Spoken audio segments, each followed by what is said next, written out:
चलिए आगे बढ़ते हैं।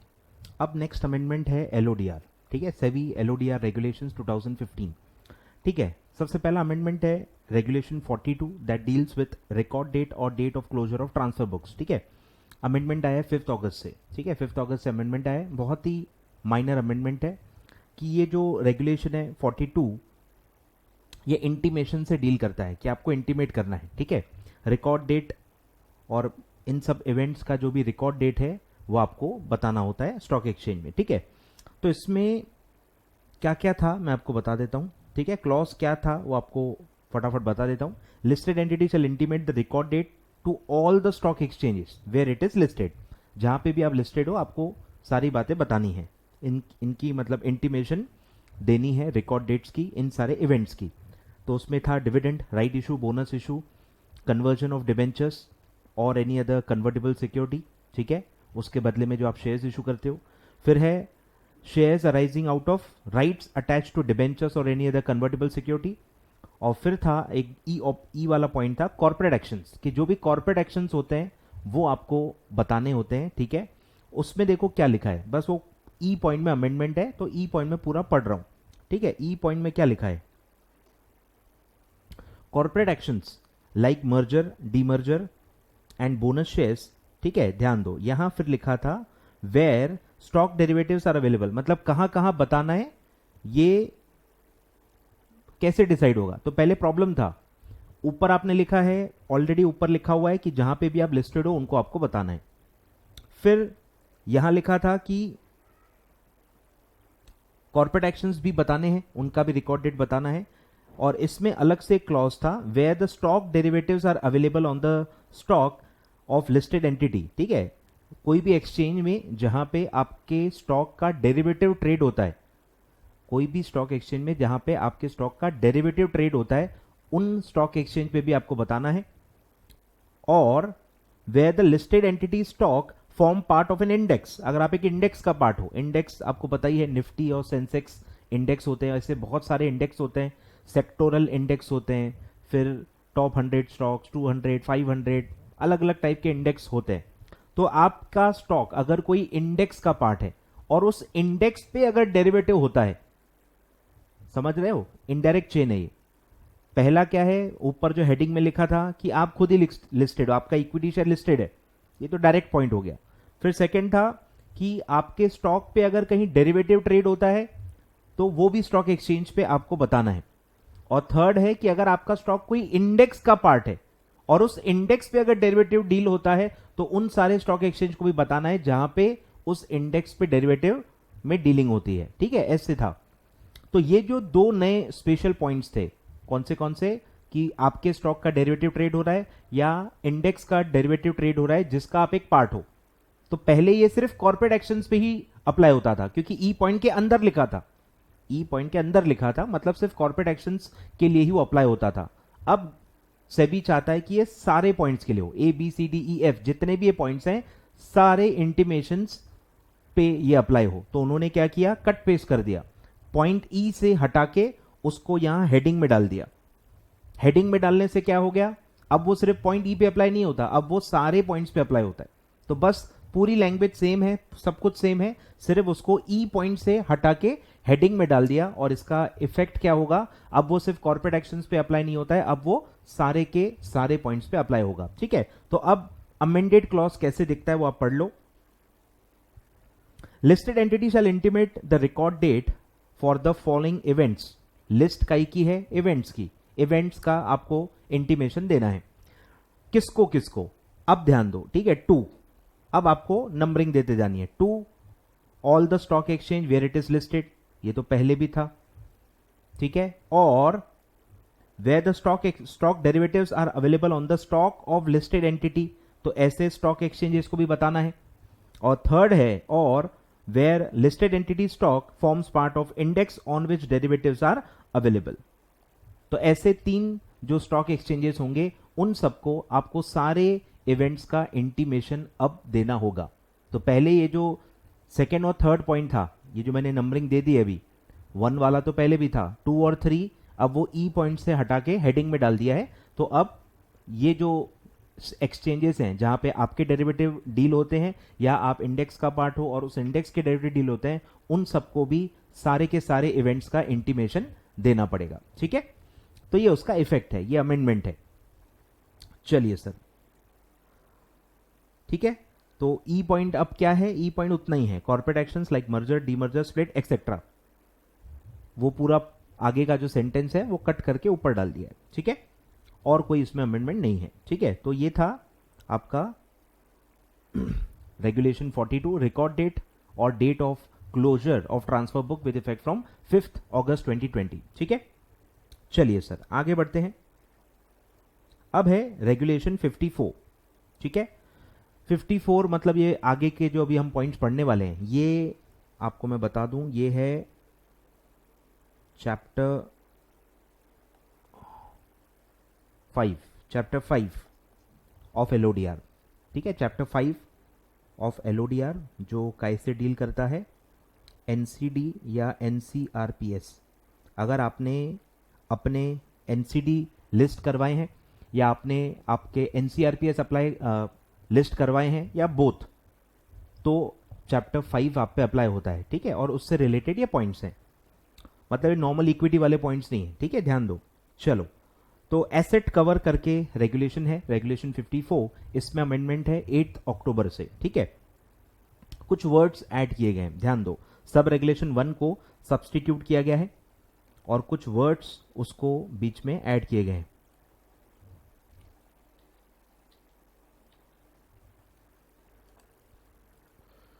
ठीक है, तो क्या क्लॉज है अपन पढ़ लेते हैं और क्या वर्ड्स ऐड हुए वो मैं आपको बताता हूं। ठीक है, सब regulation 1 substituted in respect of its listed NCD. ठीक है, in respect of its listed NCD the listed entity shell maintain 100% asset cover. ठीक है, 100% एसेट कवर आपको मेंटेन करना था, ये पहले भी था। यहां से वर्ड्स ऐड किए गए।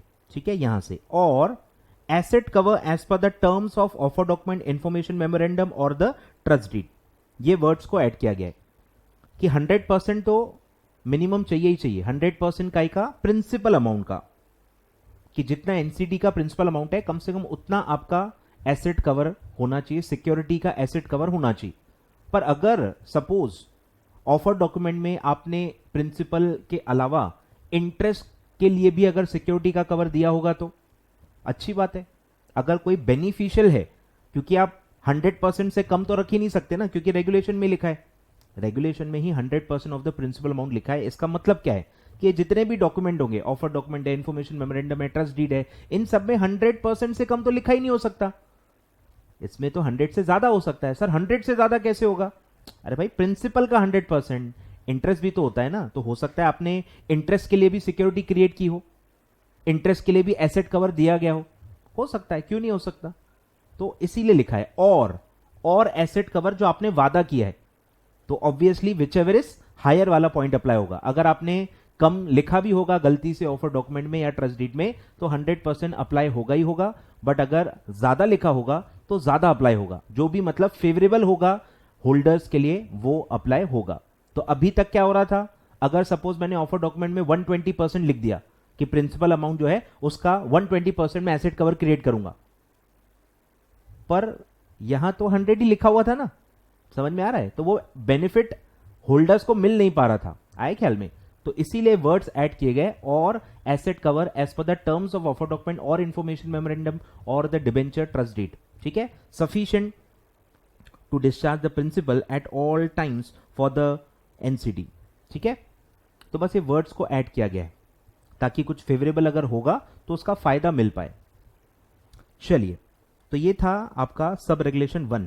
फिर जो सब रेगुलेशन 3 है उसी का, उसको ओमिट कर दिया गया है। ठीक है, डिलीट कर दिया है, ओमिट कर दिया है। तो ये क्या क्लॉज था, पढ़ लेते हैं।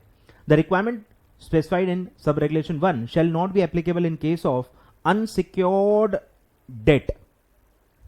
जाहिर सी बात है, हम सिक्योरिटी कवर पढ़ रहे हैं, सिक्योरिटी कवर, एसेट कवर, ये कहां होता है? सिक्योर्ड में ही होगा। अनसिक्योर्ड में आप एसेट कवर क्यों क्रिएट करोगे? आ रहा है ख्याल में? तो ये वैसे भी एक बेतुका ही पॉइंट था एक्चुअली, आप पढ़ोगे तो आपको समझ में आएगा कि इसका कोई मतलब था भी नहीं। कि अनसिक्योर्ड में एसेट कवर क्रिएट करने की जरूरत नहीं है। ये लिखने की भी क्या जरूरत है? अनसिक्योर्ड में कोई एसेट कवर क्रिएट करेगा भी क्यों? एसेट कवर किस में क्रिएट किया जाता है? सिक्योरिटी किस में क्रिएट की जाती है? जो सिक्योर्ड है, ऑब्वियसली। ठीक है, तो ये इसका एक्चुअली कोई मतलब ही नहीं था, इसका कोई वैसे भी प्रैक्टिकली कोई मीनिंग नहीं था, इसीलिए इसको ओमिट कर दिया है। सेंसलेस था कि भाई अनसिक्योर्ड डेट है तो आप क्रिएट मत करो, आप पे ये अप्लाई नहीं होता। ठीक है, तो अनसिक्योर्ड पे वैसे भी एसेट कवर अप्लाई होता नहीं है, ये बताने की जरूरत थी भी नहीं, तो वो हटा दिया, मीनिंगलेस था। ठीक है, तो बस ये वर्ड्स आपको ध्यान देने हैं। अगर ये क्लॉज कहीं आप लिखते हो, कोई आंसर में आप लिखते हो, तो आपको ध्यान देना है कि इसमें वर्ड्स ऐड हुए हैं, और asset cover as per the terms of offer document, information memorandum and और द डिबेंचर ट्रस्ट डीड। चलिए सर आगे बढ़ते हैं। फिर है 56 रेगुलेशन। ठीक है, ये भी वही है, चैप्टर 5 का है, एनसीडी या एनसीआरपीएस वाला ही पॉइंट पढ़ रहे अपन। 10 अक्टूबर पे अमेंडमेंट हुआ है, और टॉपिक है documents and intimation to debenture trustee, कि डिबेंचर ट्रस्टी को क्या क्या डॉक्यूमेंट्स और इंटीमेशन देने हैं। ठीक है, ध्यान दो।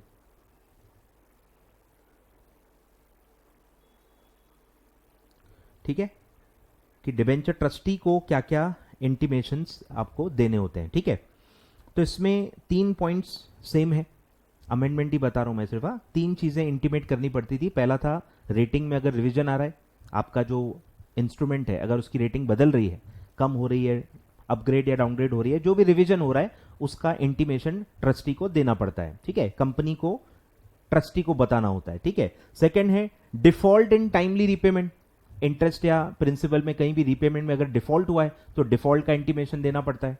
और फिर थर्ड था क्रिएशन ऑफ चार्ज, अगर आप चार्ज नहीं क्रिएट कर पाए, आपको चार्ज क्रिएट करना था पर आप नहीं क्रिएट कर पाए, ये जो इवेंट है इसका भी इंटीमेशन आपको देना होता है। तो 3 ही इवेंट्स थे। अब कहीं ये नहीं था कि अगर कोई कंडीशन है, कोई कोवेनेंट है, कोवेनेंट मतलब कंडीशन, कोई डीड में अगर आप बाद में अमेंडमेंट्स कर रहे हो, कोई चेंज कर रहे हो, कोई नया क्लॉज डाल रहे हो, तो वो इंटीमेट करने के लिए कहीं लिखा ही नहीं है। आ रहा है कुछ समझ में? तो ये अब उन्होंने डाल दिया है, 4th क्लॉज डाल दिया है, ऑल द कोवेनेंट्स यानी कि टर्म्स एंड कंडीशंस। ठीक है, all the terms and conditions, all covenants of the issue including side letters, accelerated payment clause etcetera.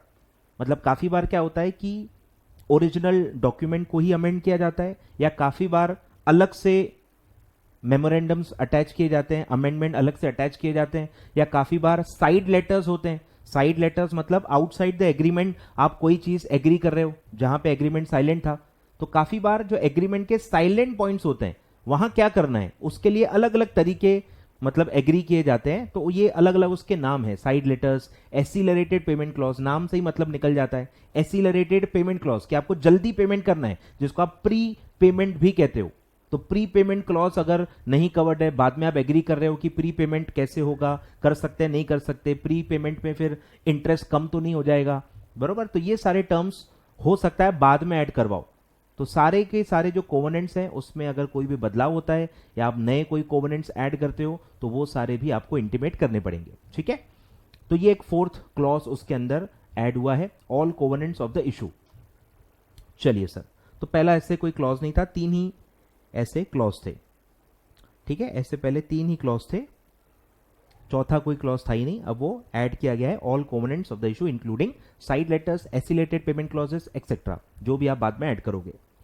फिर क्लॉज डी में चेंजेस हैं, ये था ऊपर का clause C of sub regulation 1। ठीक है, पढ़ा होगा तो ही समझेगा, नहीं पढ़ा होगा तो कुछ नहीं समझेगा, टाइम वेस्ट मत करो। फिर एक क्लॉज डी, ठीक है, सब रेगुलेशन 1 में ही क्लॉज डी था कि क्या करना था, ध्यान दो, हाफ ईयरली सर्टिफिकेट लेना होता है। ठीक है, कि वही ऊपर वाला ही अमेंडमेंट है, सेम है कि हाफ ईयरली सर्टिफिकेट लेना है कि 100% एसेट कवर आपने रखा है। अब सेम 100% और आगे जो लाइन ऐड की है यहां पे भी वही ऐड हुई है, सेम। ठीक है, half yearly certificate regarding maintenance of 100% asset cover, और same line asset cover as per the terms of offer document, information memorandum और डिबेंचर ट्रस्ट डीड। ठीक है, ये वर्ड्स को ऐड किया गया है, same, including compliance with all the covenants in respect of listed entity by statutory auditor along with the half yearly financial results.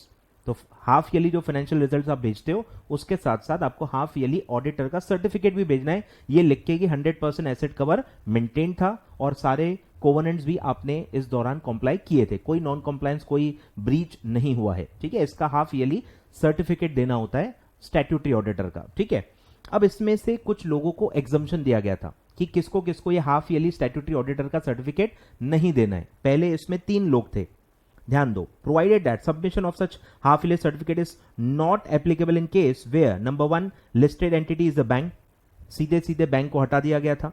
NBFC registered with RBI, सीधे NBFC को हटा दिया गया था। और third, bonds are secured by corporate government guarantee, कोई अगर ऐसा बॉन्ड है जो डेट सिक्योरिटी है, जो बॉन्ड है और जो गवर्नमेंट की गारंटी से सिक्योर किया गया है, उनको भी ये सब देने की जरूरत नहीं थी। तो 3 लोग थे, 2 का एग्जम्पशन हटा दिया है, बैंक और एनबीएफसी को हटा दिया है। अब एक ही एग्जम्पशन है कि बॉन्ड अगर गवर्नमेंट की गारंटी से सिक्योर्ड है तो आपको ये सर्टिफिकेट देने की जरूरत नहीं है। ठीक है, तो अब नया क्लॉज ये है, provided that submission of half yearly certificate is not applicable where the bonds are issued by government guarantee. मतलब बैंक और एनबीएफसी हटा दिया, बैंक और एनबीएफसी को अब एग्जम्पशन नहीं है, मतलब इनको भी हाफ ईयरली सर्टिफिकेट अब देना पड़ेगा। ठीक है, तो 2 ऐसे अमेंडमेंट्स हैं क्लॉज डी में। एक है वो वर्ड सेम ऐड किए हैं एसेट कवर वाले, रेगुलेशन 54 वाले, और 2 लोगों को एग्जम्पशन दिए गए थे ये सर्टिफिकेट देने से, वो एग्जम्पशन विड्रॉ कर दिया गया है। एक ही एग्जम्पशन को कंटिन्यू किया गया है कि बॉन्ड्स अगर गवर्नमेंट गारंटी से सिक्योर्ड है तो फिर आपको ये सर्टिफिकेट देने की जरूरत नहीं है। ठीक है, तो ये है क्लॉज डी। तो ये था आपका, ठीक है, ये था आपका एलओडीआर। ठीक है, बहुत ही लिमिटेड अमेंडमेंट्स हैं, ज्यादा नहीं है। ठीक है, आगे बढ़ते हैं, आगे बढ़ते हैं। अब पढ़ते हैं आईएलडीएस। ध्यान दो, आईएलडीएस रेगुलेशन 2008,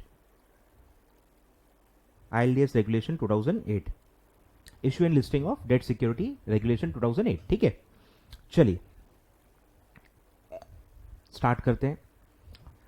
मैं अज्यूम कर रहा हूं कि आईएलडीएस आपने ऑलरेडी पढ़े हुए हैं। ठीक है, और अब आप अमेंडमेंट पढ़ोगे। ठीक है, सबसे पहले प्राइवेट प्लेसमेंट की डेफिनेशन सब्स्टिट्यूट की गई है।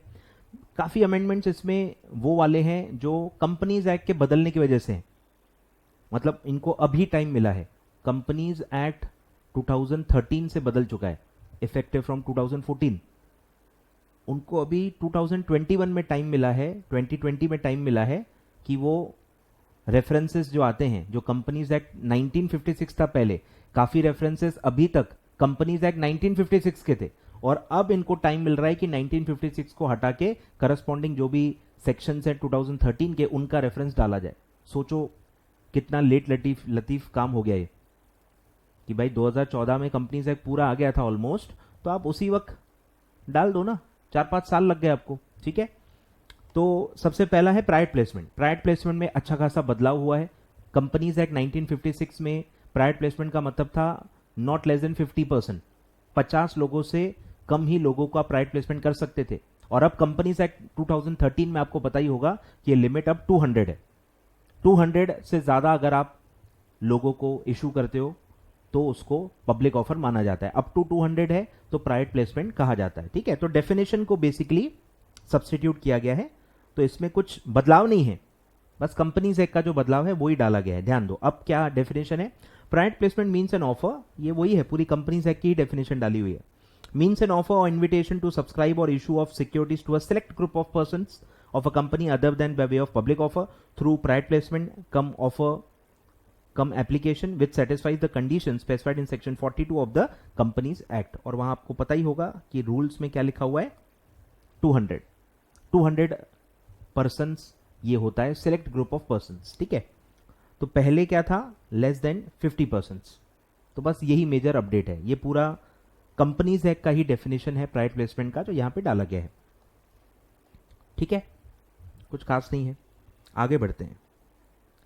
फिर है रेगुलेशन 15 ट्रस्ट डीड।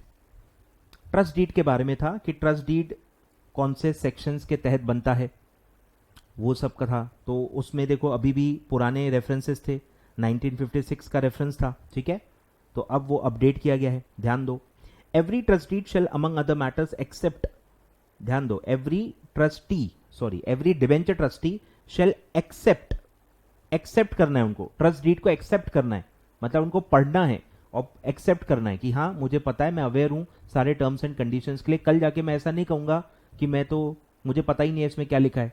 तो आप ट्रस्टी हो, आपको ट्रस्ट डीड में हर चीज पता होना चाहिए, तो आपको एक्सेप्ट करना है उसको, ताकि बाद में आप अपनी जिम्मेदारी से भाग ना पाओ।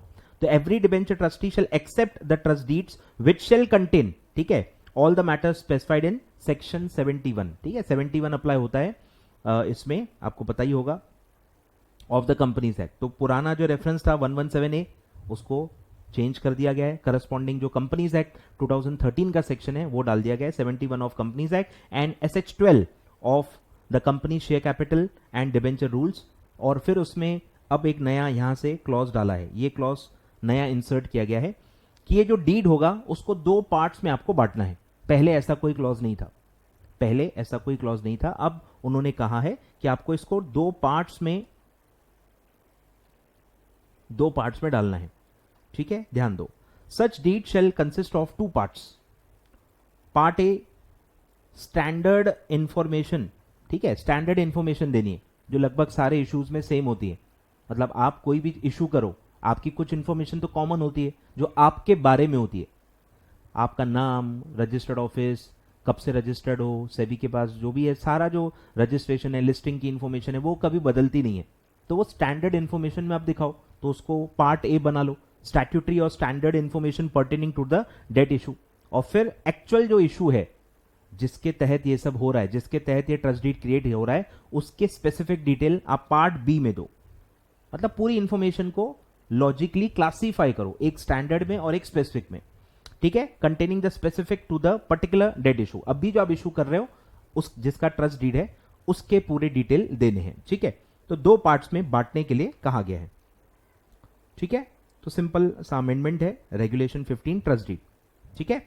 एक तो सेक्शन नंबर्स और वो शेड्यूल नंबर बदल दिया गया है, और दूसरा उसके दो पार्ट्स में आपको डिवाइड करना है, पार्ट 1 अबाउट स्टैंडर्ड और स्टैट्यूटरी डिटेल्स, और सेकंड है स्पेसिफिक टू दिस इशू, ठीक है, सिंपल। आगे बढ़ते हैं। फिर है regulation 18 redemption and roll over. बहुत ही माइनर सा अमेंडमेंट है कि रिडम्पशन एंड रोल ओवर आप कर सकते हो, रोल ओवर आप कर सकते हो, बस उसके लिए कंडीशन क्या थी कि आपको स्पेशल रेजोल्यूशन पास करना पड़ेगा, स्पेशल रेजोल्यूशन आपको पास करना पड़ेगा, ठीक है, of the holders of such security. वो नहीं जो जिसकी सिक्योरिटी है, जिनका रोल ओवर आप करना चाहते हो, मतलब डेट सिक्योरिटीज वालों का, डेट होल्डर्स का स्पेशल रेजोल्यूशन आपको पास कराना होगा। ऑब्वियसली उसके लिए फिर आपको मीटिंग होल्ड करनी पड़ेगी, मीटिंग होल्ड करने के लिए आपको नोटिस देनी पड़ेगी। तो नोटिस पहले 21 डेज का देना होता था, बस वो 21 को अब 15 डेज कर दिया है। एकदम छोटा सा अमेंडमेंट है कि भाई आप स्पेशल रेजोल्यूशन पास करोगे उन होल्डर्स का जिनका रोल ओवर आपको करना है, तो उनकी मीटिंग रखनी पड़ेगी, मीटिंग के लिए नोटिस देनी पड़ेगी, तो नोटिस के लिए 15 डेज नोटिस आपको देनी है, मतलब 15 डेज पहले आपको उनको नोटिस देनी है, मीटिंग के 15 डेज पहले नोटिस देनी है, ठीक है। तो पहले नॉर्मल था 21 डेज जो काफी जगह होता है, बस उसको 15 डेज अब कर दिया गया है। तो माइनर अमेंडमेंट है। आगे बढ़ते हैं। फिर एक नया ही क्लॉज ऐड किया गया है, regulation 21B। Regulation 21B insert किया गया है, नया क्लॉज है, पहले नहीं था। Creation of security, creation of security क्या बोलता है, क्या बोलता है कि आपको एक अंडरटेकिंग देनी है, राइटिंग में अंडरटेकिंग देनी है। क्या अंडरटेकिंग देनी है इशुअर को?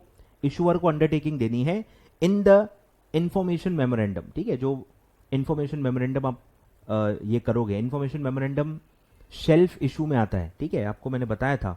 शेल्फ इशू में जब आप मल्टीपल ट्रांचेस में इशू करते हो, तो हर नए इशू में आपको सिर्फ इंफॉर्मेशन मेमोरेंडम इशू करना होता है, जो भी चेंजेस होते हैं वो आपको बताने होते हैं ओरिजिनल शेल्फ प्रोस्पेक्टस में। That the assets on which charge is created are free from any encumbrance, ठीक है। आपको अंडरटेकिंग देनी है कि एसेट्स जो भी है जिस पे चार्ज क्रिएट किया जा रहा है उस पे कोई एनकम्बरेंस नहीं है, they are free from encumbrance, ठीक है। और अगर एनकम्बरेंस है भी, अगर कोई चार्ज क्रिएटेड है भी, तो क्या अंडरटेक करना है? And in cases where the assets are already charged to secure a debt, already किसी का फर्स्ट चार्ज उस पे ऑलरेडी है, तो आपको क्या अंडरटेकिंग देनी है? द परमिशन और consent to create a second और pari passu charge on the assets of issuer has been obtained from the earlier creditor. तो जिसके फेवर में अर्लियर यानी फर्स्ट चार्ज क्रिएट किया गया है उनका अपने कंसेंट लेके आए हो कि उनको कोई आपत्ति नहीं है कि अगर हम पारी पासू चार्ज करें, पारी पासू मतलब इक्वल फुटिंग, उसका फर्स्ट चार्ज है तो हमारा भी फर्स्ट चार्ज होगा, इक्वल फुटिंग पे अगर आप चार्ज क्रिएट कर रहे हो या फिर आप सेकंड यानी सब्सिक्वेंट चार्ज क्रिएट कर रहे हो, सेकंड चार्ज क्रिएट कर रहे हो या पारी पासू इक्वल फुटिंग पे कर रहे हो, जो भी चार्ज क्रिएट कर रहे हो अर्लियर क्रेडिटर का आप कंसेंट ले चुके हो, ऐसा अंडरटेकिंग आपको देना है। दोनों एक साथ नहीं आएगा। फ्री फ्रॉम एनकम्ब्रेंस है तो ये वाला पॉइंट नहीं आएगा, आपको समझना है, दोनों में से एक ही अप्लाई होगा। अगर वो फ्री है तो बस अंडरटेकिंग देनी है कि ये फ्री फ्रॉम एनकम्ब्रेंस है, अगर वो फ्री नहीं है मतलब किसी और का चार्ज है तो आपको अंडरटेकिंग देनी है कि वो पुराना जो क्रेडिटर है उससे आपने कंसेंट लिया हुआ है। आया समझ में? तो ये अंडरटेकिंग एक नया कंसेप्ट आया है रेगुलेशन 21B, ठीक है, क्रिएशन ऑफ सिक्योरिटी, और ये आया है 8 अक्टूबर 2020 से। ठीक है, आगे बढ़ते हैं। अब लास्ट पॉइंट है regulation 26, obligations of the issuer, lead merchant banker etcetera. बहुत सारे पॉइंट्स हैं, उसमें एक और पॉइंट ऐड हुआ है, क्लॉज 7। अच्छा क्लॉज है, ध्यान दो, इसका रेफरेंस डिबेंचर ट्रस्टी के गाइडलाइंस में भी आने वाला है, नया पॉइंट है एकदम। Issuer shall create a recovery expense fund in the manner as may be specified by board and inform the trustee about the same। Issuer को एक रिकवरी एक्सपेंस फंड बनाना है। बहुत ही मजेदार क्लॉज है, बहुत ही मजेदार है, मतलब ऐसी चीजें इंडिया में ही होती है कि अगर इशुअर ने डिफॉल्ट किया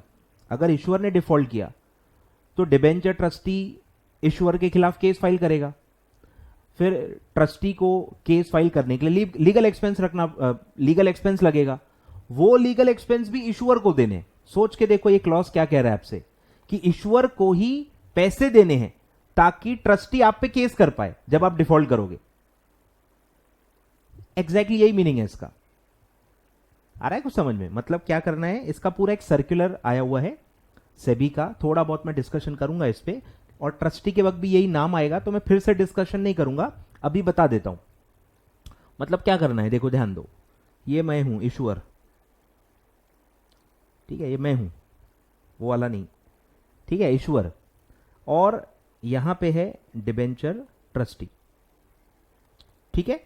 तो अब ये रेगुलेशन क्या कहता है, इशुअर को जो भी स्टॉक एक्सचेंज है, रिकॉग्नाइज्ड स्टॉक एक्सचेंज या डेजिग्नेटेड स्टॉक एक्सचेंज, अगर आप एक से ज्यादा स्टॉक एक्सचेंज पे लिस्टेड हो तो जो भी आपका स्टॉक एक्सचेंज है वहां पे आपको एक फंड बनाना है, यानी आपको वो पैसे देने हैं, फंड बनाना है, और वो फंड है 0.01% ऑफ द इशू जो आपने इशू किया है, सब्जेक्ट टू मैक्सिमम 25 लैक्स, ठीक है। तो ये सर्कुलर में लिखा हुआ है कि 0.01% इतना अमाउंट आपको अलग से एक रिकवरी एक्सपेंस फंड बनाना है। नाम में ही मीनिंग है, एक्सपेंस फंड की रिकवरी है। काय का एक्सपेंस? लीगल एक्सपेंस, जो भी डिबेंचर ट्रस्टी को लीगल एक्सपेंस इंकर करना पड़ता है जब भी इशुअर कोई डिफॉल्ट करता है, जब भी केस फाइल करना है for recovery of the amount principal and interest, उसके लिए जो एक्सपेंस होता है, रिकवरी करने के लिए जो एक्सपेंस होता है, उसका फंड है, ठीक है। तो कायदे से ये तो ट्रस्टी या होल्डर्स को मिला के जमा करना चाहिए ना, ये भी इशुअर से ही लिया जा रहा है। सोच के देखो, यानी इमेजिन करके देखो कि ये क्लॉज कह क्या रहा है, ठीक है।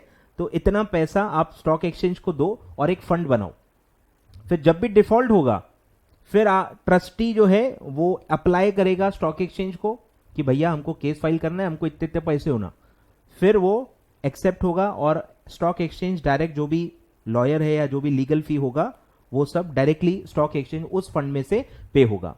और अगर कभी डिफॉल्ट हुआ ही नहीं या कुछ पैसे बच गए तो क्या होगा, तो स्टॉक एक्सचेंज वो इशुअर को रिफंड कर देगा।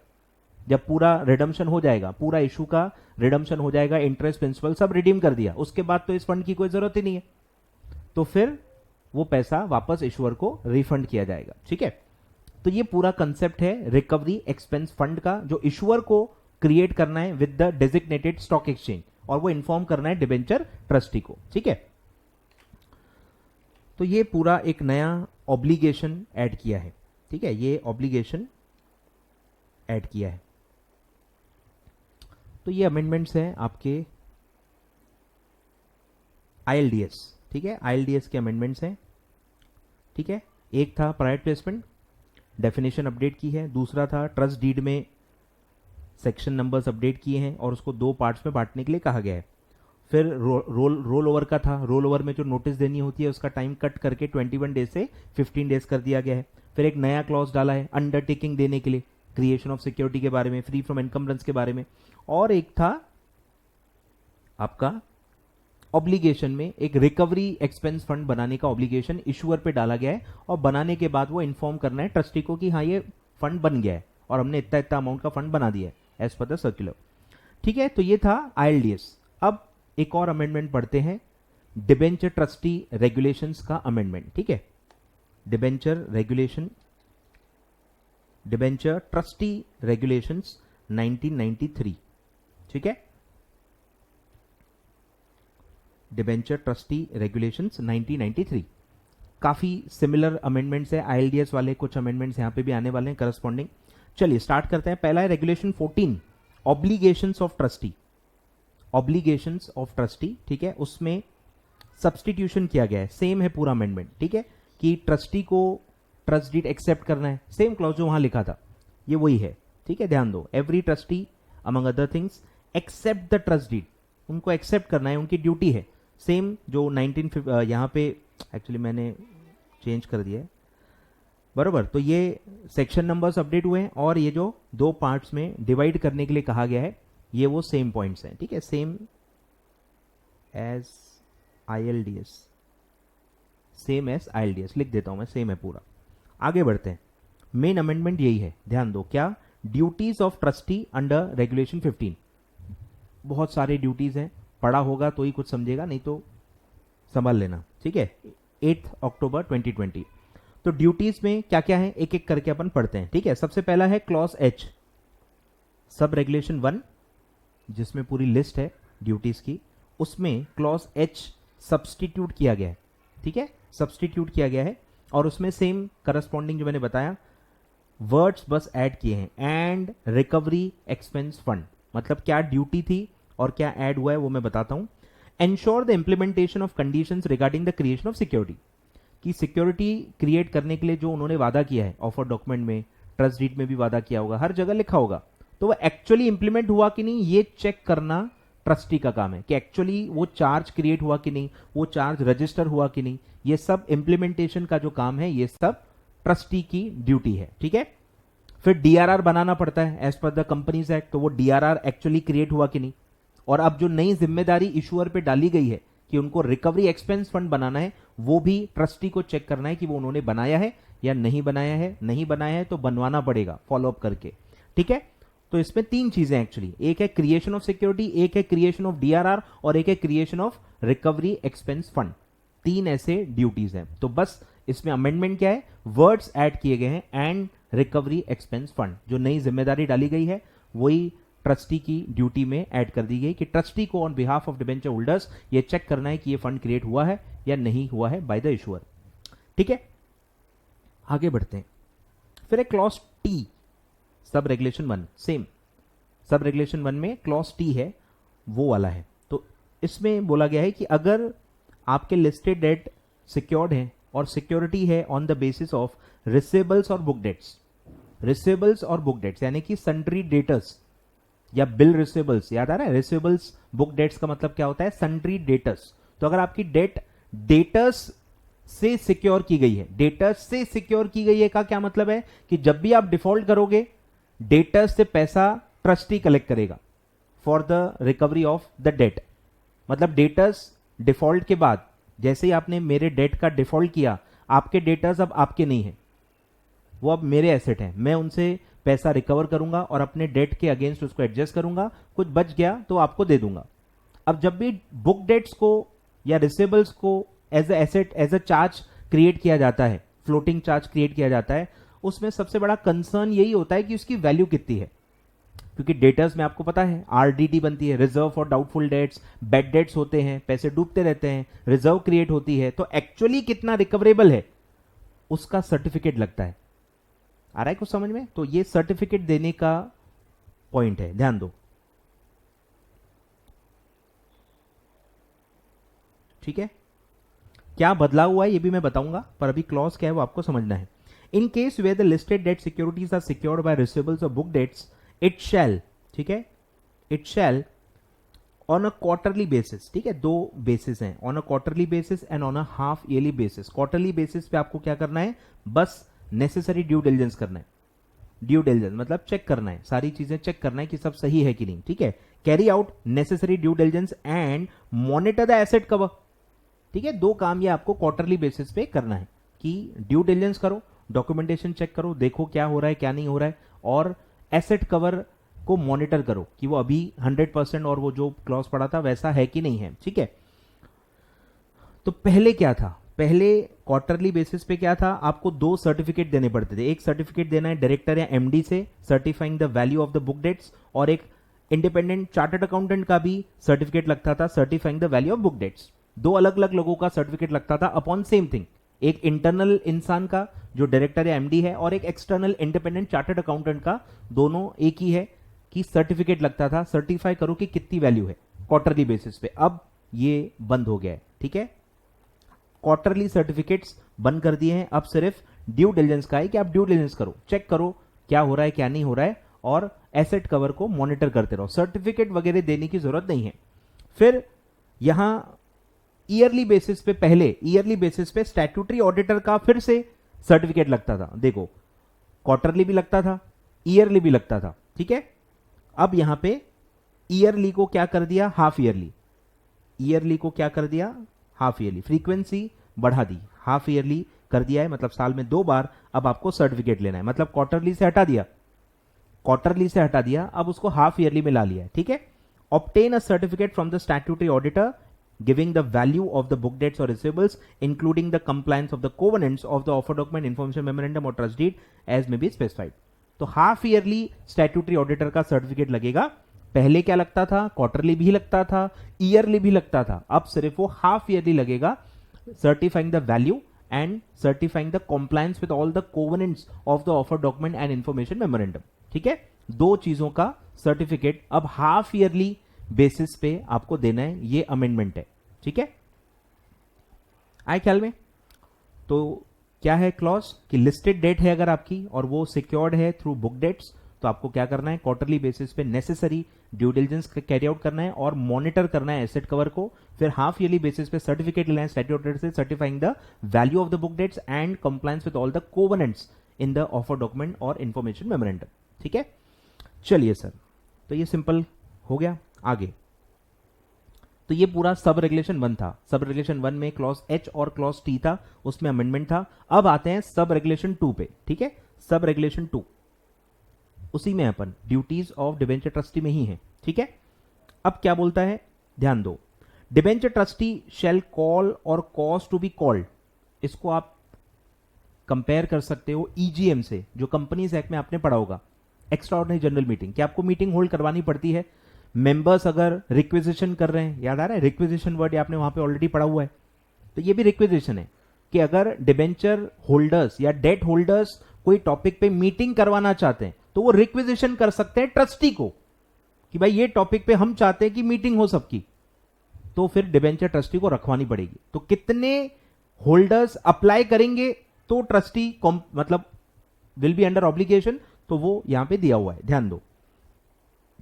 Debenture trustee shall call or cause to be called by the body corporate a meeting of all the debenture holders, meeting of all the debenture holders on requisition, ठीक है, on requisition in writing signed by at least 1/10 of the debenture holders in value।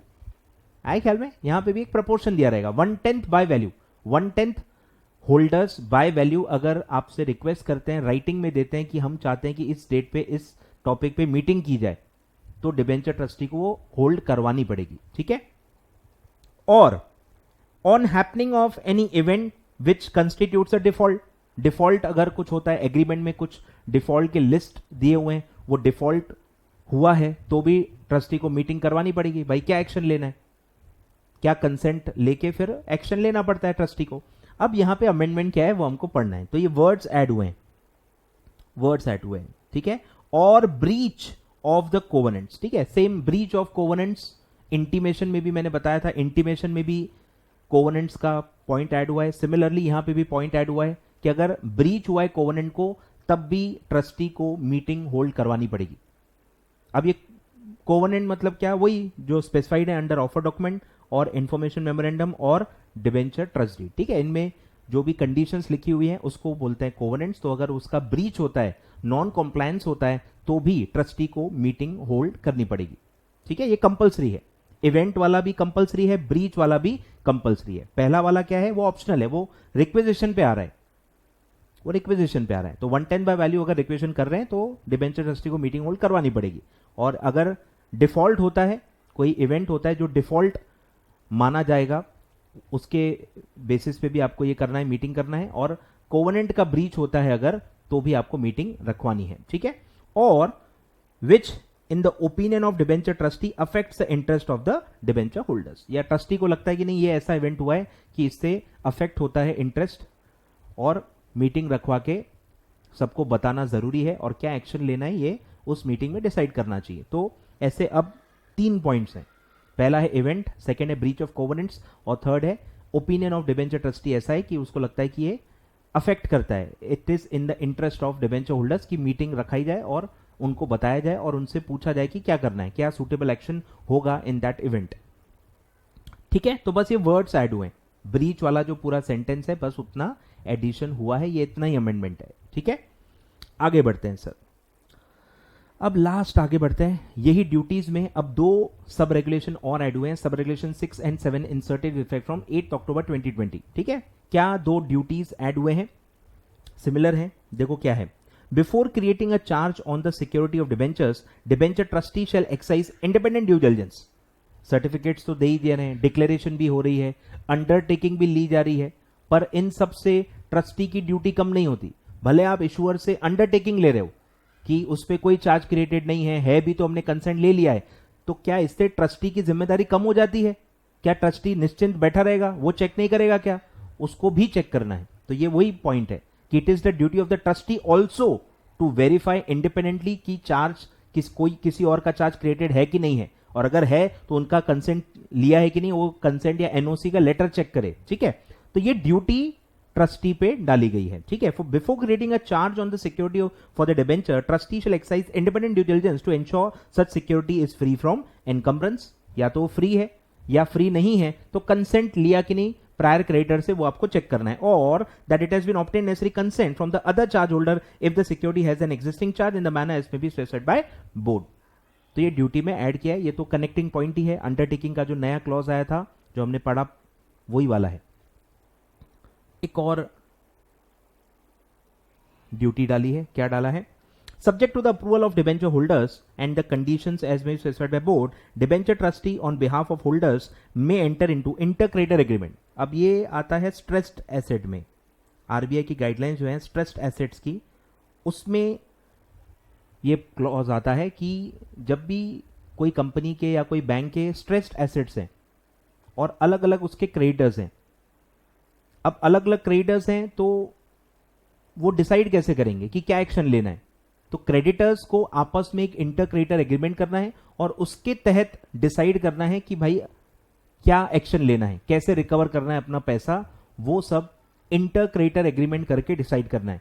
तो यहां पे आप कौन हो? आप date वाले हो, आप भी तो क्रेडिटर ही हो। कंपनी के एंगल से अगर आप देखोगे तो डिबेंचर होल्डर्स क्या है? क्रेडिटर्स हैं। तो बचपन से आप पढ़ते हो, अकाउंट्स में भी पढ़ते हो कि debentures are the creditors of the company, याद आ रहा है कुछ? तो आप डिबेंचर होल्डर्स हो, आप भी क्रेडिटर ही हो। तो अगर यहां पे स्ट्रेस एसेट हुआ तो फिर क्या होगा? डिबेंचर होल्डर्स को जो दूसरे क्रेडिटर्स हैं उनके साथ एग्रीमेंट करना पड़ेगा। तो डिबेंचर होल्डर्स के बिहाफ पे डिबेंचर ट्रस्टी एंटर करेगा, ठीक है। तो लिखा हुआ है subject to the approval of debenture holders. Approval लेना है, पूछना तो उनसे ही पड़ेगा ना कि इंटर क्रेडिटर एग्रीमेंट में जाना है या नहीं जाना है, इंडिपेंडेंटली केस लड़ना है या मिल के केस लड़के रिकवर करना है, ठीक है। तो subject to the approval of the debenture holders and conditions as may be specified by board, trustee on behalf of holders may enter into the inter-creditor agreement provided under the framework specified by RBI, ठीक है। तो debenture holders के behalf पे inter creditor agreement में कौन sign करेगा, कौन enter करेगा agreement? Debenture trustee, subject to the approval of debenture holders. बिना पूछे नहीं, मीटिंग रखवानी है, अप्रूवल लेना है और फिर इंटर-क्रेडिटर एग्रीमेंट उनके बिहाफ पे साइन करना है, ठीक है। तो ये ड्यूटी ऐड की गई है। तो ये पूरा आपका अमेंडमेंट है in the debenture trustee regulations 1993, ठीक है। तो कुछ खास बहुत ज़्यादा ऐसे अमेंडमेंट नहीं है, छोटे छोटे अमेंडमेंट्स हैं। अगर आपने ओरिजिनल रेगुलेशंस पढ़े होंगे तो आपको बहुत आसानी से सब समझ में आ जाएगा। ओरिजिनल रेगुलेशंस ही नहीं पढ़े हैं तो थोड़ा सा रास्ता आपके लिए कठिन है, ठीक है। चलिए सर, तो ये था आपके amendments. Hello guys, welcome back. चलिए आगे बढ़ते हैं। अब हम इन्वेस्टमेंट एडवाइजर जो है इंटरमीडियरी, उससे रिलेटेड दो अमेंडमेंट्स पढ़ते हैं। एक तो अमेंडमेंट है, रेगुलेशन को अमेंड किया गया, रेगुलेशन बेस्ड अमेंडमेंट है, और एक सर्कुलर है, ठीक है। दोनों काफ़ी इंपॉर्टेंट है और इसीलिए मैं अच्छे से इसको डिटेल में पढ़ाऊंगा, ठीक है। चलिए स्टार्ट करते हैं। SEBI investment adviser amendment regulation 2020, ठीक है। जुलाई 3, 2020 से ये आया है और इम्प्लीमेंट 90th डे से हो रहा है, ठीक है। यानी 3 जुलाई से 90 डेज के बाद ये अप्लाई होगा, ठीक है। चलिए, यानी 90 डेज का टाइम दिया है। चलो, तो क्या अमेंडमेंट है, चलिए स्टार्ट करते हैं, पढ़ते हैं। SEBI has notified amendments to SEBI investment adviser regulation 2013, ठीक है। मेन जो बेयर रेगुलेशन है वो ये है, इसमें अमेंडमेंट है, SEBI investment adviser regulation 2013। These amendments are intended to strengthen the regulatory framework for investment advisor। मतलब सेबी को काफ़ी लूपहोल्स दिखे, काफ़ी कॉन्फ्लिक्ट ऑफ इंटरेस्ट दिखे, और इसीलिए सुटेबली अमेंड करना ज़रूरी था इस रेगुलेशन को, ठीक है। की चेंजेस क्या हैं, ठीक है। Number 1, segregation of advisory and distribution activities, ठीक है। Segregation of advisory and distribution activity, कि एक ही इंसान एडवाइस भी कर रहा था कि भाई आप कहाँ इन्वेस्ट करो, और एक ही इंसान कुछ कुछ इन्वेस्टमेंट्स को डिस्ट्रीब्यूट भी करता है, मतलब सेल करता है। जैसे म्यूचुअल फंड डिस्ट्रीब्यूशन भी आप कर रहे हो, म्यूचुअल फंड की एडवाइजरी भी आप कर रहे हो। ऑब्वियसली ये बहुत बड़ा कॉन्फ्लिक्ट है कि जो चीज आप डिस्ट्रीब्यूट करते हो, जो चीज आप सेल करते हो, ऑब्वियसली आप वही एडवाइस करोगे, मतलब आप बेवकूफ बना रहे हो सामने वाले को। तो ये चीज नहीं होनी चाहिए। तो एकदम से बैन भी नहीं कर सकते कि यार आप ये कर रहे हो तो वो मत करो, लेकिन एटलीस्ट सेग्रीगेट करो उसको, क्लाइंट्स को बताओ कि यस आप कॉन्फ्लिक्ट ऑफ इंटरेस्ट में हो, आप एडवाइस भी करते हो, आप डिस्ट्रीब्यूट भी करते हो, सबको स्प्लिट करो प्रॉपरली, मिक्स मत करो। एक ही इंसान एडवाइसरी भी दे रहा है, एक ही इंसान सेल भी कर रहा है, एक ही इंसान, ऐसा नहीं होना चाहिए। At least create some segregation, departments अलग अलग बनाओ, अलग अलग स्टाफ होना चाहिए। एडवाइजरी वाला डिस्ट्रीब्यूट ना कर पाए, डिस्ट्रीब्यूट वाला एडवाइस ना कर पाए, इतना बाइफिकेशन आपको करना पड़ेगा, ठीक है। तो segregation of advisory and distribution activity, यानी आपको हर जगह सेग्रीगेशन करना है। ऐसे करना है कि दो अलग अलग लोग अलग अलग सर्विसेज दे रहे हैं, एक ही बैनर के अंदर दो अलग अलग लोग दो अलग अलग सर्विस दे रहे हैं, ऐसा स्ट्रक्चर आपको बनाना होगा, सेग्रीगेट करना पड़ेगा प्रॉपरली।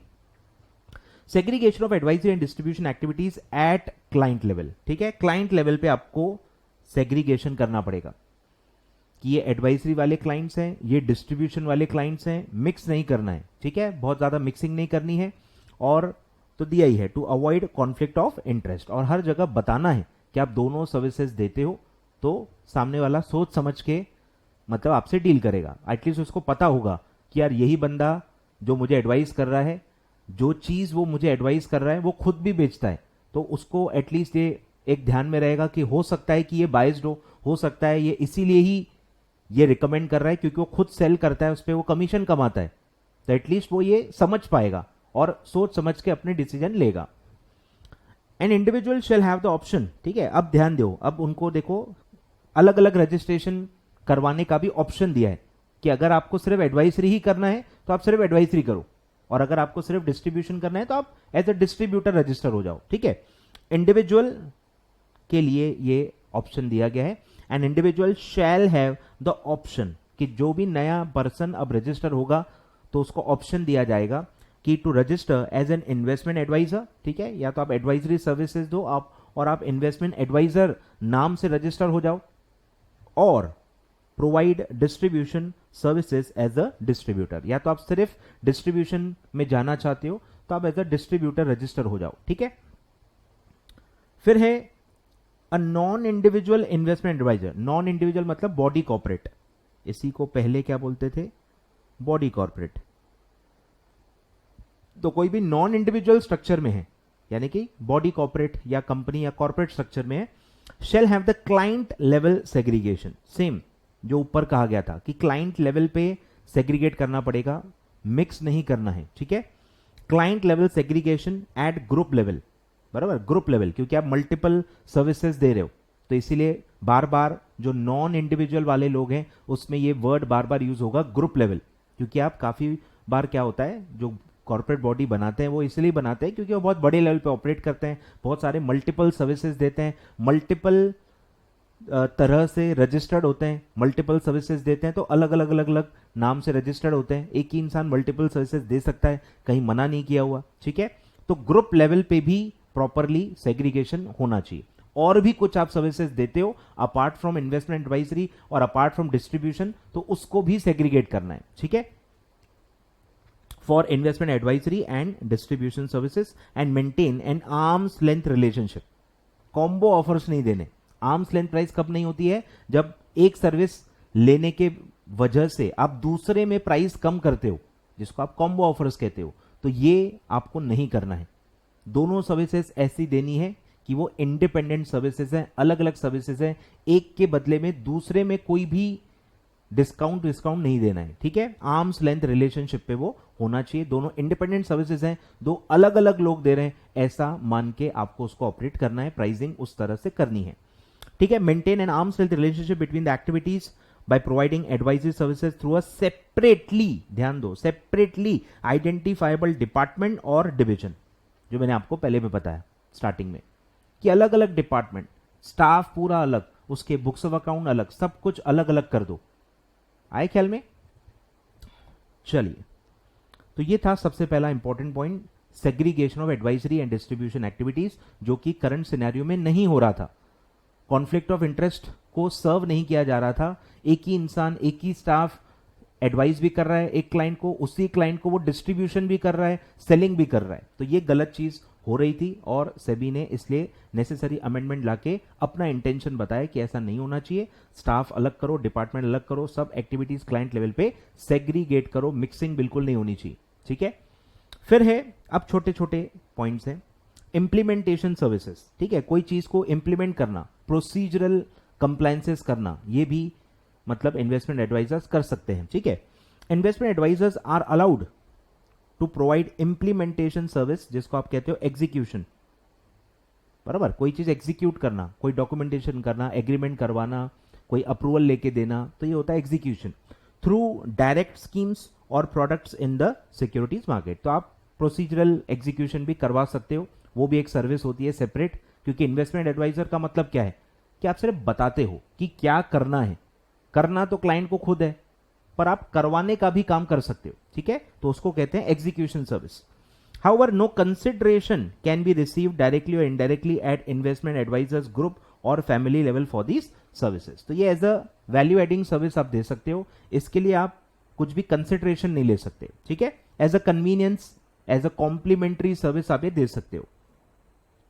फिर ये तो अब हर जगह ही है, agreement between adviser and client, ये तो हर इंटरमीडियरी में है। आप मर्चेंट बैंकर पढ़ो, आप रेटिंग एजेंसी पढ़ो, आप रिसर्च एनालिस्ट पढ़ो, आप पोर्टफोलियो मैनेजर पढ़ो, आप ब्रोकर पढ़ो, आप कोई भी इंटरमीडियरी पढ़ो, ये आज की डेट में बेसिक रिक्वायरमेंट है एग्रीमेंट करना। बिना एग्रीमेंट के आप सर्विस नहीं दे सकते, ठीक है। Mandatory agreement to be enter into between the adviser and the client for ensuring greater transparency for with reference to the advisory activities, कि क्या क्या आप प्रोवाइड करने वाले हो, ये एग्रीमेंट में लिखा होना चाहिए, ठीक है। फिर है फीस, सेम जो फीस सेबी बताएगा, रेगुलेशन के तहत उतना चार्ज करना है। Fees charge by investment adviser for providing investment advice from a client shall be in the manner specified by SEBI. अब ध्यान दो, अब एक और अमेंडमेंट है, eligibility criteria for investment advisers, ठीक है। ये नेटवर्थ रिक्वायरमेंट अभी अपडेट हुई है, ठीक है, ये अमेंडमेंट है, आपको ध्यान देना है। एनहांस्ड एलिजिबिलिटी क्राइटेरिया, ठीक है, एलिजिबिलिटी क्राइटेरिया को अब बढ़ा दिया गया है, यानी उसके जो रिक्वायरमेंट्स है उसको थोड़ा बढ़ा दिया गया है, स्ट्रिक्ट कर दिया गया है।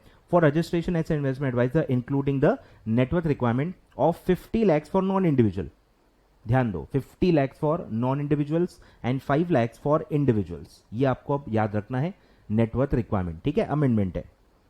फिर एक और एलिजिबिलिटी क्राइटेरिया में एक और अपडेशन किया है, इंडिविजुअल अगर आप हो इन्वेस्टमेंट एडवाइजर इंडिविजुअल भी हो सकता है, नॉन इंडिविजुअल भी हो सकता है। इंडिविजुअल इन्वेस्टमेंट एडवाइजर, और अगर आप नॉन इंडिविजुअल हो तो उसका जो प्रिंसिपल ऑफिसर होता है, अलग अलग स्ट्रक्चर होता है ना, तो जो भी स्ट्रक्चर आपका है उसमें जो भी प्रिंसिपल ऑफिसर होता है उसको investment adviser to enhanced professional और post graduation qualification in the relevant subjects and relevant experience of 5 years, ठीक है, एंड है बीच में। तो अब आपको प्रोफेशनल क्वालिफिकेशन भी लगेगा या एटलीस्ट पोस्ट ग्रेजुएशन डिग्री लगेगी, जिस फील्ड में आप सर्व कर रहे हो उस फील्ड में पीजी मतलब आपको करना पड़ेगा, एंड आपके पास 5 ईयर्स का एक्सपीरियंस होना चाहिए। तो ये तो चलो जो नए लोग रजिस्टर होंगे उनके लिए है। एग्जिस्टिंग वालों का क्या होगा? तो एग्जिस्टिंग वालों को रिलैक्सेशन दिया है, एग्जिस्टिंग वालों को मतलब बैक डेट से ये अप्लाई नहीं किया गया है, ये जो चेंजेस हैं ये प्रोस्पेक्टिवली लाए गए हैं। तो उसके लिए एक लाइन ऐड की है ये वाली, क्या लिखा है? While grand fathering existing individual investment adviser from complying with the enhanced qualification experience specified by SEBI. Grand fathering मतलब कि उनको माफ किया है, उनको रिलैक्सेशन दिया गया है, एग्जिस्टिंग वालों को कुछ नहीं करना है। अब जो नए लोग रजिस्टर होंगे उन्हीं को ये एनहांस्ड प्रोफेशनल यानी क्वालिफिकेशन एंड एक्सपीरियंस के क्राइटेरिया फुलफिल करने पड़ेंगे। और एक बहुत ही इंटरेस्टिंग अमेंडमेंट है, ध्यान दो। इंडिविजुअल्स अगर हैं, अगर आप इंडिविजुअल स्ट्रक्चर में इन्वेस्टमेंट एडवाइजर हो तो आप मैक्सिमम 150 क्लाइंट्स ही रख पाओगे। पहली बार ऐसा कुछ आया है अमेंडमेंट कि इंडिविजुअल अगर आप हो और आपका 150 से ज्यादा क्लाइंट्स हैं, 150 से अगर आपके ज्यादा क्लाइंट्स हो जाते हैं तो आपको अब एज अ नॉन इंडिविजुअल मतलब बॉडी कॉर्पोरेट आपको रजिस्टर होना पड़ेगा। आप as a individual investment adviser continue नहीं कर सकते हो if your client has exceeded 150।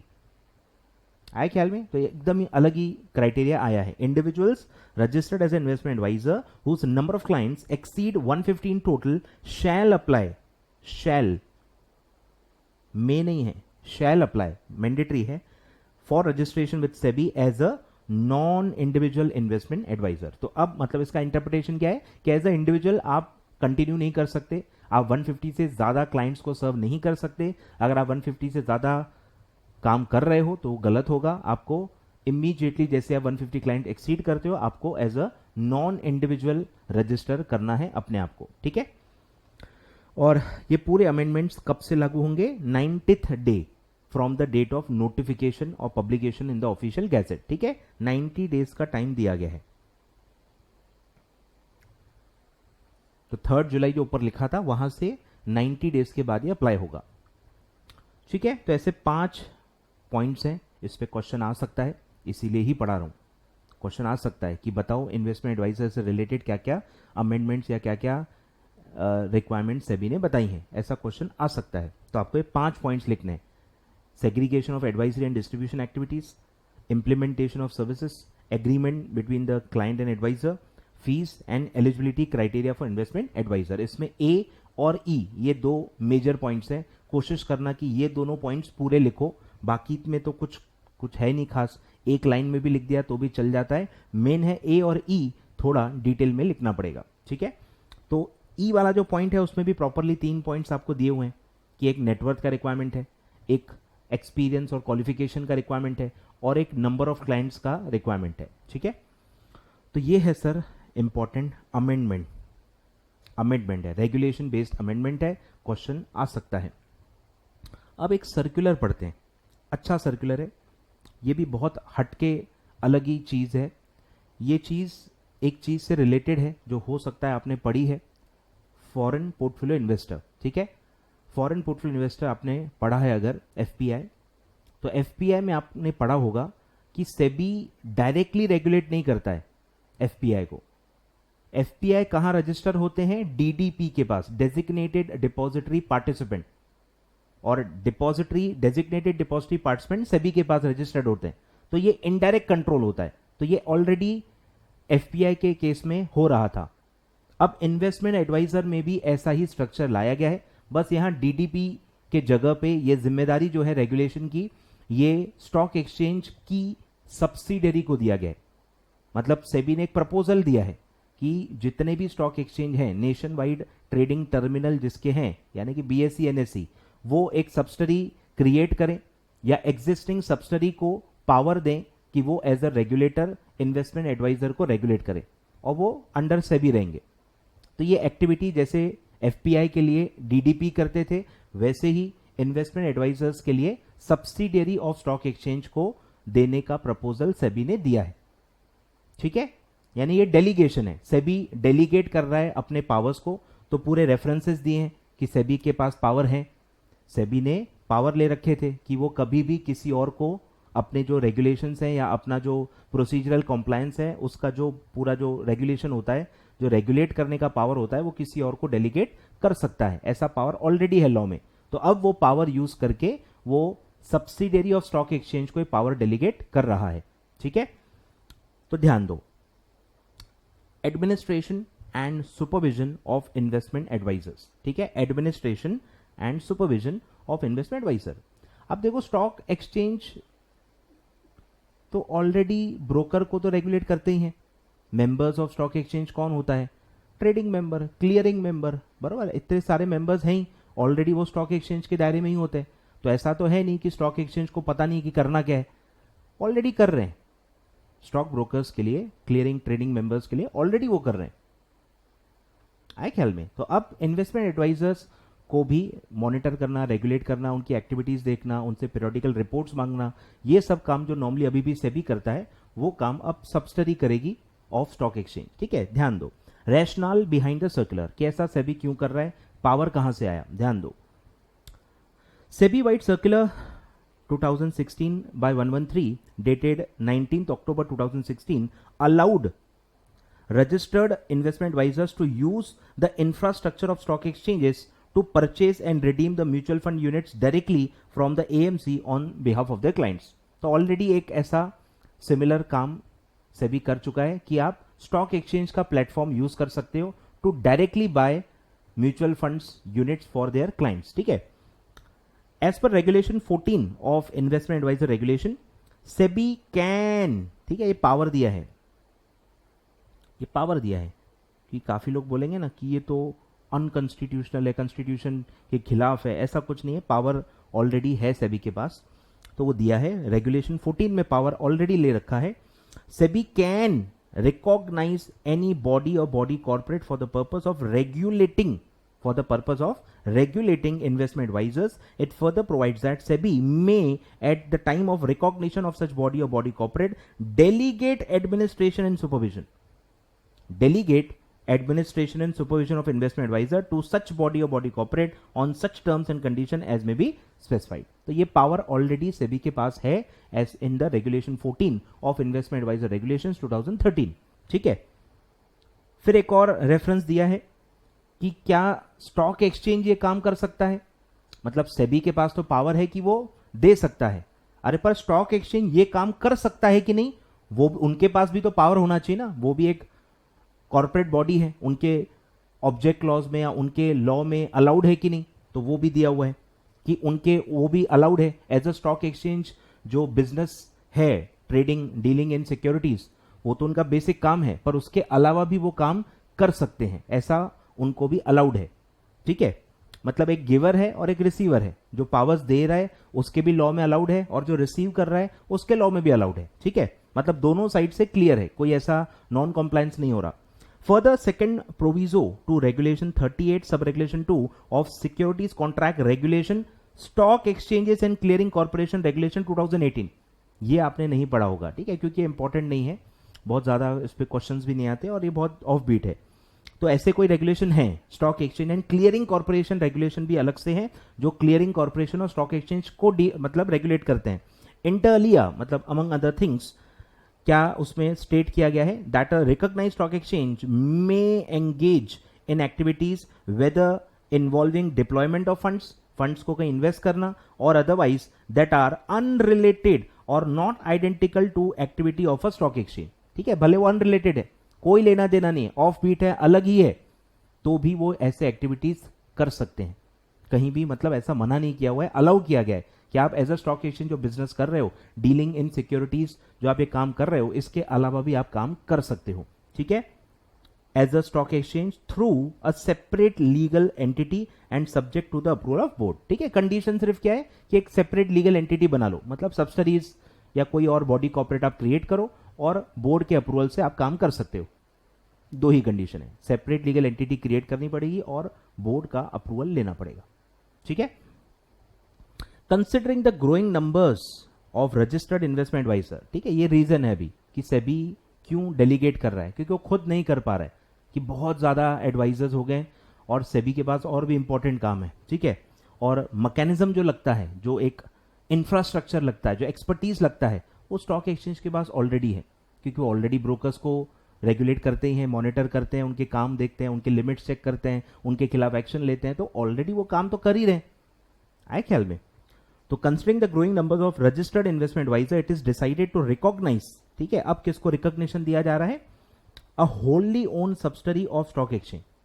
तो या तो क्रिएट करो नया स्टॉक, नया सब्सिडरी, होली ओन सब्सिडरी नया क्रिएट करो, और ऑलरेडी अगर है तो उसके नाम पे भी आप ये काम कर सकते हो। ठीक है, और wholly own subsidiary of stock exchange to administer and supervise the investment adviser.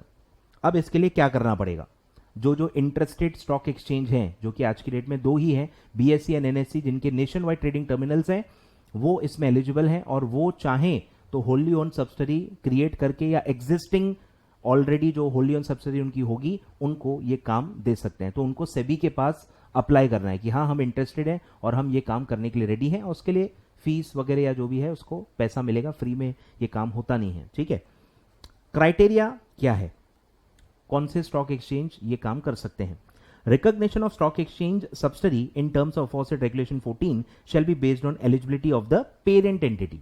यानी जो मेन स्टॉक एक्सचेंज है उसको ये क्राइटेरिया फुलफिल करना है। जो होली ओन सब्सिडी आप बना रहे हो उसको कुछ क्राइटेरिया फुलफिल नहीं करना है। उसकी जो पेरेंट एंटिटी है, मतलब होल्डिंग कंपनी है, मतलब जो स्टॉक एक्सचेंज है, उसको ये फुलफिल करना है। ठीक है, लिखा हुआ है पेरेंट एंटिटी यानी होल्डिंग कंपनी यानी कि स्टॉक एक्सचेंज। स्टॉक एक्सचेंज को ये क्राइटेरिया फुलफिल करना है। क्या क्या? Number 1, number of years of experience existence 15 साल।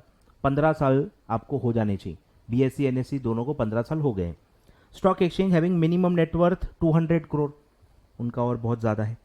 फिर सबसे मेन नेशन वाइड टर्मिनल होने चाहिए। दो ही हैं जिनके नेशन वाइड ट्रेडिंग टर्मिनल है। अगर आप एक रीजनल स्टॉक एक्सचेंज हो तो फिर आप नहीं कर पाओगे। फिर इन्वेस्टर ग्रीवाइंस रिट्रेसल मैकेनिज्म होना चाहिए, ये तो ऑलरेडी होता है, इंक्लूडिंग आर्बिट्रेशन। फिर एक capacity for investor service management gauged through the reach of investor service centre. तो कितने सेंटर होने चाहिए? कम से कम 20 सिटी में आपके सर्विस सेंटर होने चाहिए। इन्वेस्टर सर्विस सेंटर्स कम से कम 20 सिटीज में होने चाहिए। ठीक है, तो अगर आप ये 5 कंडीशंस फुलफिल करते हो तो आपकी होल्डी ओन सब्सिडी एलिजिबल होगी for regulating the investment advisers. ठीक है, फिर है setting up of requisite systems by stock exchange for the purpose. ठीक है, करंटली आप एडवाइजर्स को रेगुलेट नहीं कर रहे हो, तो आपके पास अभी सॉफ्टवेयर्स या सिस्टम्स नहीं होंगे। इंफ्रास्ट्रक्चर ओवरऑल तो होगा ही, number of computers, number of staff, ये सब तो होगा, पर इन्वेस्टमेंट एडवाइजर से रिलेटेड सॉफ्टवेयर्स, उनका डेटा और वो सब नहीं होगा, तो वो आपको बनाना पड़ेगा। ठीक है, तो वो दिया है कि आपको सिस्टम्स पे क्या क्या काम करने हैं, रिक्विजिट सिस्टम्स क्या क्या करना है। Stock exchange shall either form a subsidiary, ठीक है, एक नया सब्सिडरी बना लो, या आप एक एग्जिस्टिंग सब्सिडरी को डेजिग्नेट कर सकते हो, मतलब उसको ये काम के लिए रजिस्टर कर सकते हो, रिकॉग्नाइज कर सकते हो। फिर है subsidiary shall includes it in its MOA, AOA and bylaws requisite provisions to fulfil the below mentioned responsibility. बराबर, हो सकता है आपके एमओए एओए में कहीं भी आपने लिखा ही ना हो, पर अब आपको पहले उसको अमेंड करना पड़ेगा। एमओए के ऑब्जेक्ट क्लॉज में लिखना पड़ेगा, एओए में उसके बारे में जो भी इंटरनल प्रोसीजर्स हैं, बायलॉज हैं, उसमें इंटरनल प्रोसीजर्स लिखने पड़ेंगे। सारा जो अपन नॉर्मली लिखते हैं ना कि किसकी रिस्पॉन्सिबिलिटी क्या होगी, किसके राइट्स क्या होंगे, रिपोर्टिंग कैसे होगी, सेबी को कैसे रिपोर्टिंग होगी, तो ये सब आपको पहले अपने इंटरनल जो भी आपके बायलॉज हैं, एओए है, उसमें सब कुछ उसके प्रोविजंस डालने पड़ेंगे। फिर है subsidiaries shall put in place systems, processes for grievance redressal, administrative action against IA, governing, maintaining data, sharing of information से भी एक्सेट्रा। ये सब आपको तैयारी करनी पड़ेगी। फिजिकल जो एक होता है ना, लोग रखने पड़ेंगे, सॉफ्टवेयर सिस्टम्स, एक मैकेनिज्म, सेग्रीगेशन ऑफ ड्यूटीज, इंसान हायर करने पड़ेंगे जो ये काम करेंगे, या एग्जिस्टिंग आपके एम्प्लॉयज हैं उनके पास टाइम है तो आप उनको भी दे सकते हो, ठीक है। और फिर है, ये तो बहुत नॉर्मल है, subsidiary shall have the necessary infrastructure, adequate office space, equipments, man power to effectively discharge below mention activity, and infrastructure may be shared with the other group entities, ठीक है। ये यही मेन है, क्योंकि काफी आपका इंफ्रास्ट्रक्चर ऑलरेडी है, computer system, software और इवन एम्प्लॉयज आपके पास ऑलरेडी हैं, आराम से वो ये काम कर सकते हैं, ठीक है। तो ये तो ऑलरेडी हर स्टॉक एक्सचेंज के पास होता ही है, ऐसे ही थोड़ी वो स्टॉक एक्सचेंज की तरह रिकॉग्नाइज होके काम कर रहा है, ये सब ऑलरेडी चेक किया रहता है, ये सब ऑलरेडी अज्यूम्ड है। सिर्फ उनको हो सकता है थोड़े सॉफ्टवेयर्स में अपडेशंस कराने पड़े ताकि वो डेटा रिकॉर्ड कर पाए, उसमें जो भी, जैसे स्टॉक एक्सचेंज जैसे सब सिग्नल्स देता है, वैसे ही इन्वेस्टमेंट एडवाइजर्स का डेटा जब डाला जाएगा तो उसमें भी जो सारे एडमिनिस्ट्रेटिव कंट्रोल्स या पावर्स होते हैं वो सब भी होने चाहिए, बस वो सॉफ्टवेयर की ही एडिटिंग उनको करानी पड़ेगी। उसके अलावा मुझे नहीं लगता कोई कुछ होगा, ऑलरेडी ये सारी चीजें होती हैं उनके पास, बायलॉज वगैरह बस थोड़े बहुत अमेंडमेंट करने पड़ेंगे, ठीक है। तो ये है सेटिंग अप। और फिर है रिस्पॉन्सिबिलिटीज ऑफ सब्सिडरी, कि अब काम सेबी आपको दे रहा है तो अब सेबी को आपको रिपोर्टिंग करनी पड़ेगी, या सेबी जो कह रहा है तो सेबी की बात इंप्लीमेंट करनी पड़ेगी। तो एज अ रेगुलेटर सेबी के तरफ आपका क्या मतलब रिस्पॉन्सिबिलिटी होगा वो दिया है।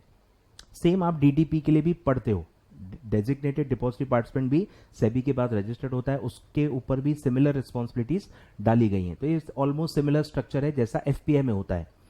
The subsidiary of stock exchange shell have the following responsibilities. Number 1, supervision, supervise करो, हेल्प करो, बताओ क्या करना है, ठीक है। On site end of site, यानी ऑनलाइन एंड ऑफलाइन दोनों जगह आपको हेल्प करना है, जो भी उनको जरूरत है, इन्वेस्टमेंट एडवाइजर्स को जो भी जरूरत है, प्रोसीजरल कॉम्प्लायंस की जरूरत है, कुछ गाइडेंस की जरूरत है, तो वो सब आपको देना होगा। फिर है ग्रीवेंस रिड्रेसल, ये तो बहुत नॉर्मल सी बात है कि क्लाइंट्स का भी और एडवाइजर्स का दोनों का ग्रीवेंस, जो भी कंप्लेंट्स होंगे वो आपको रिजॉल्व करने हैं। Administrative action including issuing warning referring to SEBI for enforcement action, ठीक है। एडमिनिस्ट्रेटिव भी आपको काम करने हैं, मॉनिटर करना है activities by obtaining the periodical report, सबसे इंपॉर्टेंट काम जो होता है रेगुलेटर्स का, और यही पीरियोडिकल रिपोर्ट सेबी के पास भी आप भेजते रहो। Submission of periodical report to SEBI and maintenance of database of investment adviser, जितने भी रजिस्टर्ड इन्वेस्टमेंट एडवाइजर्स हैं उनका पूरा डेटाबेस भी आपको रखो, और सेबी जब भी मांगेगा तो आपको उसको शेयर करना पड़ेगा, ठीक है। तो ये सब है।